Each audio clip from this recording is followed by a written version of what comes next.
Jaz sem Tiva Tala. Naredila sem ta dogodek z namenom, da se res družimo po zelo, zelo dolgem času. Imeli smo 2 leti pa pol centrifuge in ta centrifuga je zdaj pač nehala mešati, ne? In zdaj smo mi vam prišli boljši, kot smo bili prej, razsvetljeni, prebujeni in tako naprej. Tako da z nami sta danes najprej v prvi vrsti Miran Rubin. Kje si, Miran, ostani, da te vidimo?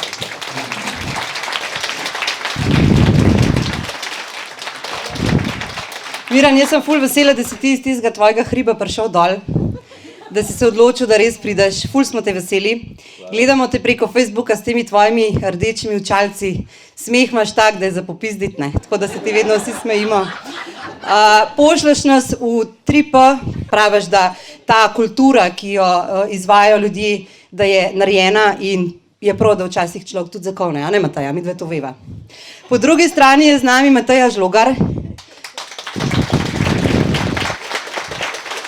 Midve so se spoznale bolj lansko leto, v mini kiklah sva plele na tvoji njivi, povedali so si vse pa še več, tako da jaz sem ful vesela, da sem te spoznala, ker to kot od štekanga človeka, ki si ti ga ni. Jaz nisem navajen na mikrofon, ne, ampak dobro, vsi se učimo celo življenje. Ko človek gre sam vase, ko si vzame čas zase, se zmeraj porodi vprašanje, enemu prej, drugemu pozneje, pa kdo ali kaj sploh sem? In potem si ko, če imaš ta raziskovalni duh, ne, razvit, si ko spoznaš, da si ko ona čebula. Obdan sloji, in ko spoznavaš, ne, sloj po sloj sebe samega, ugotoviš, da to nisi ti, ne, da ta sloj ni ti. Ne. In zdaj, če si vztrajen, greš vse globlje in globlje, do trenutka, ko ni več nobenih slojev, in pol se začudiš in si rečeš, pa v pičku matino, pa jaz niti oblike nimam. Se pravi, vse, kar je, mi je dano. In vse, s čimer se lahko identificiram, nisem jaz. Je odveč. Ni treba nobenih razlag, ni treba ničesar. In ko prideš do tega svojega jedra, potem se samo še trudiš, da si ves čas v njem. A vsakodnevno življenje, pa kjerkoli ga živiš, to sploh ni važno, ne, te zmeraj hoče iz tega tvojega centra vreči ven. V nek sloj. Ki ti je bil dan, on ne pozna mirovanja, ne ve, kaj je mir. Ne trpi tišine. On zmeraj nekaj, to sami lahko prepoznate pri sebi, zmeraj nekaj hoče, želi in skozi žveglja po glavi, pa še to, pa še ono, pa problemi, pa ne vem kaj. In samo skače sem in tja po brezmejnem prostoru v želji, da se bo za nekaj uprijel. Ne? In pol s časoma se naučiš, da mu te sreče ne daš. Mu ne daš več, da bi se za karkoli uprijel in on, evo, to je samo občutek, kot da zgine, ni ga več. Dokler ti ne narediš v sebi vzgib, se bo zopet pojavil in iskal, zakaj se bo uprijel. Najprej se bo za tvoj vzgib, ne. Evo, toliko recimo, ne, za neko vsakemu tudi neizobraženemu človeku, ne, jasno predstavo, zakaj gre. Ne? Zdaj pa, ker smo si ljudje različni, ne? In ker smo si ljudje, vsak ima izkušnje, ne? Najprej tako, smrt ne obstaja, smrt je iluzija, smrt je laž, na osnovi katere obstaja ta do obisti sprijeni sistem. Se pravi, najbolj zakoreninjen pri nas je strah pred smrtjo, ampak če ga analiziraš, ugotoviš, da to ni strah pred smrtjo, ampak pred izgubo nečesa. ne, če si dosleden pri samospoznavanju, ne, ugotoviš, da je to strah pred izgubo nečesa. Česa? Ja pa mater tistega, na kar si navajen in tistega, od česar si zasužnjen, v tistega, s čemer se poistovečaš. Ne? Recimo imate ljudi, ki se poistovečajo s svojim avtom. Tudi take primere imamo. Ne? Mi na njih gledamo, kot da jim nekaj manjka, ne? Saj jim, ne? Ampak oni se tega ne zavedajo. Ne? Nekdo se poistoveča z obleko, nekdo se poistoveča s svojim telesom, naprimer, večina ljudi. Ne? To ima, naprimer, ta imenujejo verska sekta, jaz temu pravim duhovna šola, Hare Krišna, naprimer. Ne?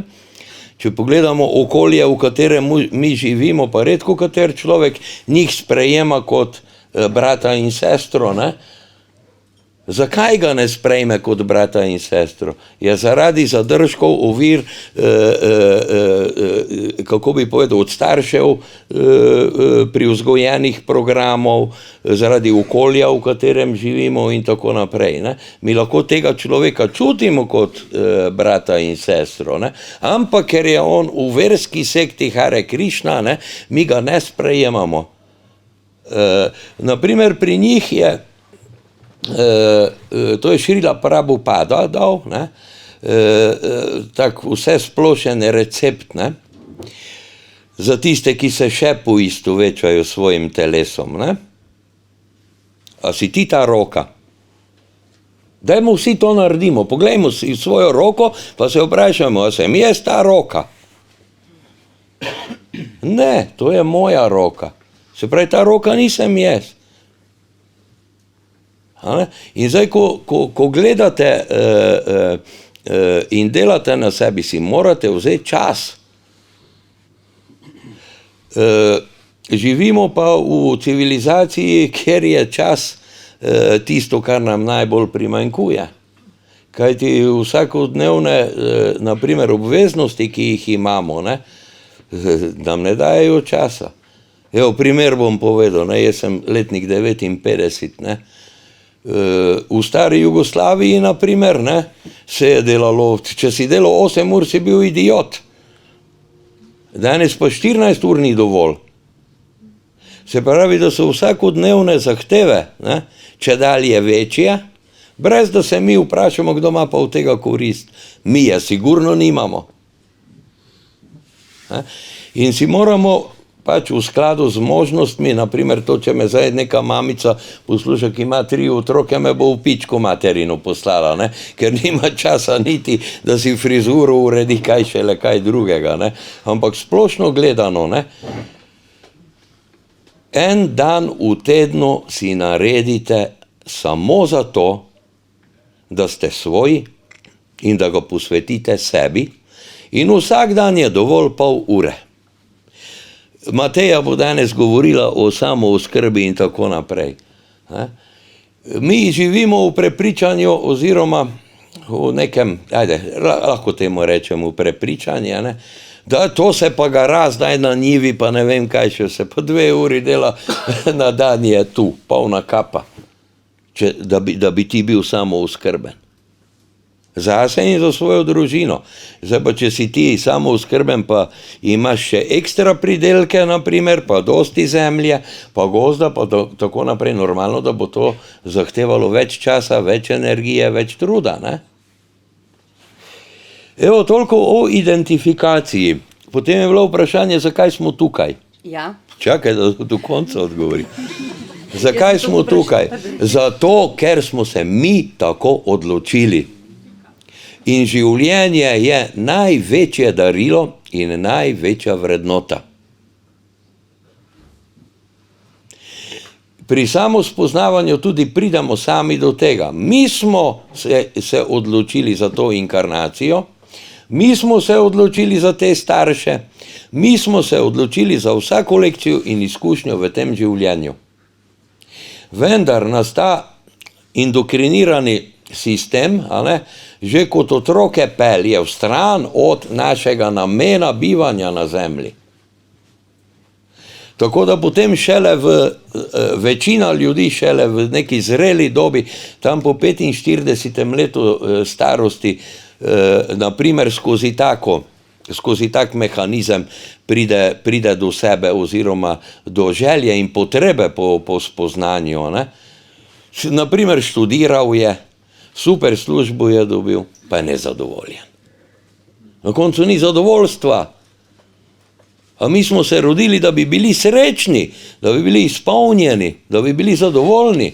Nismo se rodili zato, da bi neke dolžnosti kurčeve opravljali, pa da bi nekdo tretji imel od tega korist. Naša naravna pravica je, da smo srečni. In jaz se zahvaljujem, ne, za tale uvod muzikalni, ne. A je bil kdo nesrečen? A je imel kdo slabe misli?